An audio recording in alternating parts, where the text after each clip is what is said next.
ఢిల్లీ గురించి మరింత సమాచారం మా ప్రతినిధి శ్రీనివాస్ లైవ్లో అందిస్తారు. కావ్య, ఢిల్లీ పీఠంపై బీజేపీ కాషాయ జెండా ఎగురవేసే దిశగా వెళ్తుందని చెప్పవచ్చు. ఇప్పటికీ ప్రకటించిన ఫలితాల్లో బీజేపీ దాదాపుగా మ్యాజిక్ ఫిగర్ 36కు దాటింది.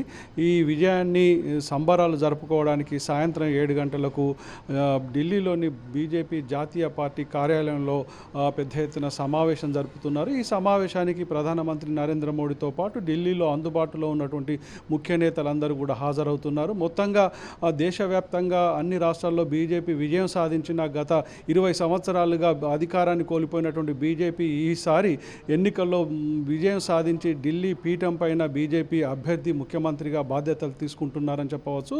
ఇప్పటికే అన్ని రాష్ట్రాల్లో కూడా బీజేపీ రాష్ట్ర కార్యాలయాల్లో సంబరాలు జరుపుకుంటున్నారు. తెలంగాణ ఇటు ఆంధ్రప్రదేశ్ బీజేపీ నాయకులు కూడా కార్యకర్తలు కూడా పెద్ద ఎత్తున సంబరాలు జరుపుకుంటున్నారు.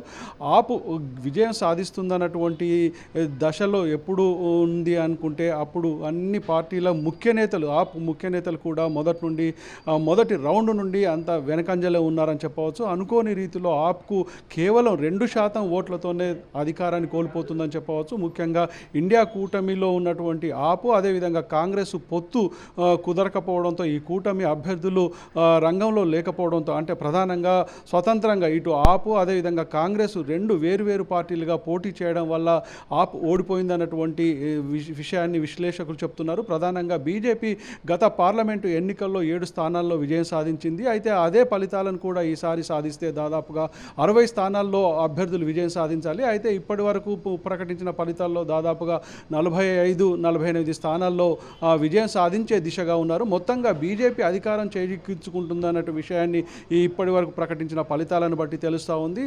ముఖ్యంగా ఈసారి బీజేపీ ఎన్నికల బరిలో నిలిపే అభ్యర్థులను తో పాటు ప్రచారంలో కూడా వ్యూహాత్మకంగా నడిచిందని చెప్పవచ్చు. ప్రధానంగా ఇటు బీజేపీ ముఖ్య నేతలు ఎన్నికల ప్రచారంలో కూడా పాల్గొనడం, ప్రధానంగా ప్రధానమంత్రి నరేంద్ర మోడీ అదేవిధంగా అమిత్ షా వంటి నేతలు బీజేపీ గెలుపు కోసం పనిచేశారని చెప్పవచ్చు. ప్రధానంగా మేనిఫెస్టో రూపకల్పనలో కూడా ప్రత్యేకమైనటువంటి విధానాలని అవలంబించిందని చెప్పవచ్చు. దేశవ్యాప్తంగా అన్ని రాష్ట్రాల్లో బీజేపీ హిందుత్వాన్ని ప్రచార అస్త్రంగా చేసుకుంటే మాత్రం ఢిల్లీ ఎన్నికల్లో మాత్రం సంక్షేమ పథకాలను అదేవిధంగా ప్రజలను ఆకట్టుకోవడానికి ఆకర్షణీయమైనటువంటి పథకాలను ప్రవేశపెట్టిందని చెప్పవచ్చు.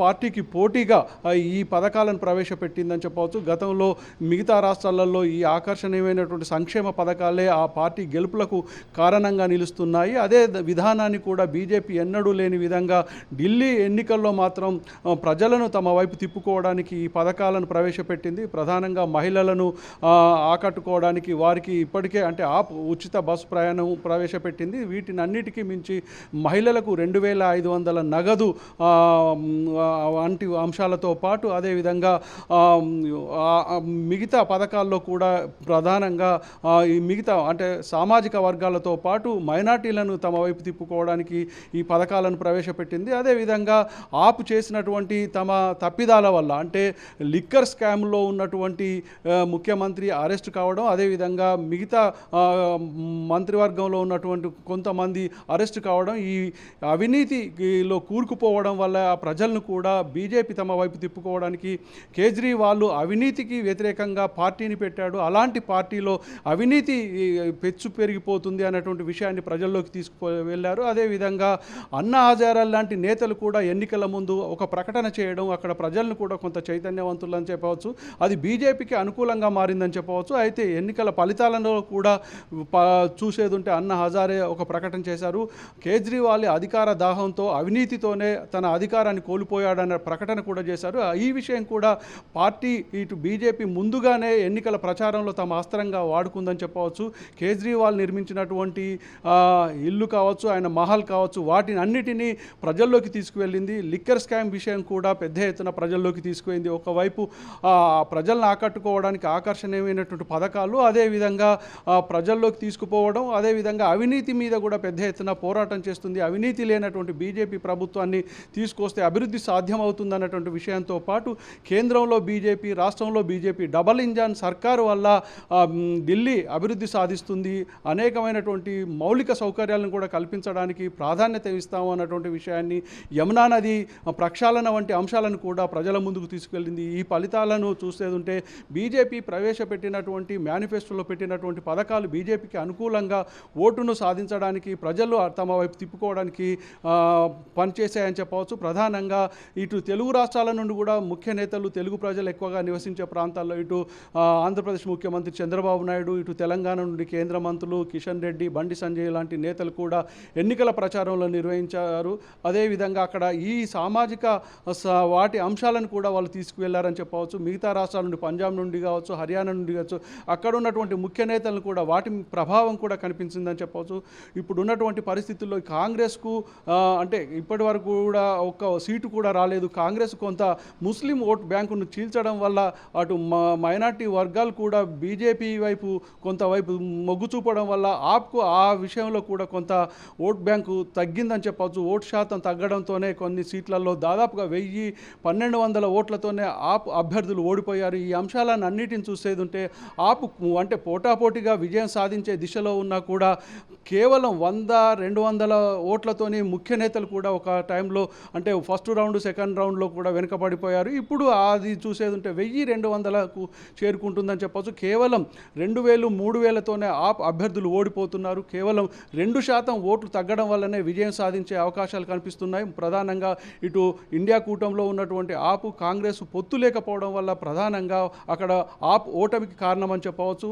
బీజేపీ కూడా ఈ ఢిల్లీని ఒక ఛాలెంజ్గా తీసుకుంది. దేశవ్యాప్తంగా చాలా రాష్ట్రాలలో బీజేపీ విజయం సాధించినా కూడా దేశ రాజధాని అయినటువంటి ఢిల్లీ తమకు అధికారం లేకపోవడం వల్ల అనేక ఇబ్బందులు కూడా తలెత్తుతున్నాయన్నటువంటి విషయాన్ని కూడా బీజేపీ సవాల్గా తీసుకొని బీజేపీ ఢిల్లీలో తమ కాషాయ జెండా ఎగరవేయడానికి వ్యూహాత్మకంగా విజయం సాధించడానికి మొదటి నుండి అభ్యర్థుల ఎంపిక నుండి ఎన్నికల ప్రచార నిర్వహణ వరకు కూడా పెద్ద ఎత్తున నాయకులను దింపడం, అదేవిధంగా ఈ పథకాలను వంటి అంశాలను కూడా తీసుకుపోవడం, అవినీతిని కూడా ప్రజల్లోకి తీసుకుపోవడం వల్ల సక్సెస్ అయిందని చెప్పవచ్చు. మొత్తంగా బీజేపీ ఢిల్లీ పీఠంపై కాషాయ జెండా ఎగరవేయడానికి కావలసినటువంటి మ్యాజిక్ ఫిగర్ రావడంతో ఇప్పటికే అన్ని రాష్ట్రాలలో సంబరాలు జరుపుకుంటున్నారు. జాతీయ కార్యాలయంలో కూడా పెద్ద ఎత్తున ఢిల్లీలో బీజేపీ నేతలు సంబరాలు చేసుకుంటున్నారు. 7 గంటలకు ప్రధానమంత్రి నరేంద్ర మోడీ బీజేపీ నాయకులను, కార్యకర్తలను ఉద్దేశించి కూడా ప్రసంగిస్తారు. ముఖ్యంగా ఢిల్లీ విజయం వాళ్ళకు ఒక పెద్ద అంటే అనుకూలమైనటువంటి వాతావరణం కలిగింది. మొన్న జరిగినటువంటి మహారాష్ట్రలో కూడా బీజేపీ విజయం సాధించడం, ఇప్పుడున్నటువంటి ఢిల్లీ విజయాలు కూడా తమకు అనుకూలంగా ఉంటాయని చెప్పారు. అయితే అదేవిధంగా తెలంగాణలో కూడా ఇప్పటికే ఒక కీలక సమావేశం కూడా బీజేపీ తెలంగాణ నేతలు గోల్కొండ హోటల్లో నిర్వహిస్తున్నారు. అక్కడ కిషన్ రెడ్డి అధ్యక్షతన జరుగుతున్నటువంటి ఈ సమావేశాలకి ఎంపీలు, ఎమ్మెల్యేలు, ముఖ్య నేతలతో పాటు ఎమ్మెల్సీ అభ్యర్థులు కూడా విజయం సాధించారు. ఢిల్లీ విజయాన్ని తమకు అనుకూలంగా మార్చుకొని రానున్నటువంటి ఎమ్మెల్సీ ఎన్నికల్లో కూడా విజయం సాధిస్తామన్నటువంటి ధీమాను ఇటు కిషన్ రెడ్డి చెప్తున్నారు. అదేవిధంగా ఇప్పటికే బండి సంజయ్ ట్వీట్ చేశారు, ఢిల్లీలో ఆప్ పార్టీని చీపిరితో అక్కడి ప్రజలు ఊడ్చివేశారు, అదేవిధంగా చేతిని చిందిమివేశారు అన్నటువంటి ట్వీట్ కూడా చేశారు. మొత్తంగా ఈ తెలంగాణలో కూడా ముఖ్య నేతలు ఈ ఢిల్లీ విజయాన్ని తమకు అనుకూలంగా మార్చుకొని రానున్న ఎన్నికల్లో కూడా బీజేపీ విజయం వైపు తీసుకువెళ్ళాలి, స్థానిక సంస్థల్లో కూడా విజయం సాధించాలన్నటువంటి విషయాలను కూడా ఇక్కడ గోల్కొండ హోటల్లో జరుగుతున్నటువంటి సమావేశంలో బీజేపీ నేతలకు కిషన్ రెడ్డి, ఇటు బండి సంజయ్ లాంటి నేతలు దిశానిర్దేశం చేస్తున్నారు. సాయంత్రం 7 గంటలకు ప్రధానమంత్రి నరేంద్ర మోడీ ఈ ఢిల్లీ విజయం మీద ప్రజలను ఉద్దేశించి, ఇటు బీజేపీ పార్టీ శ్రేణులను ఉద్దేశించి ప్రసంగిస్తారు. కావ్య.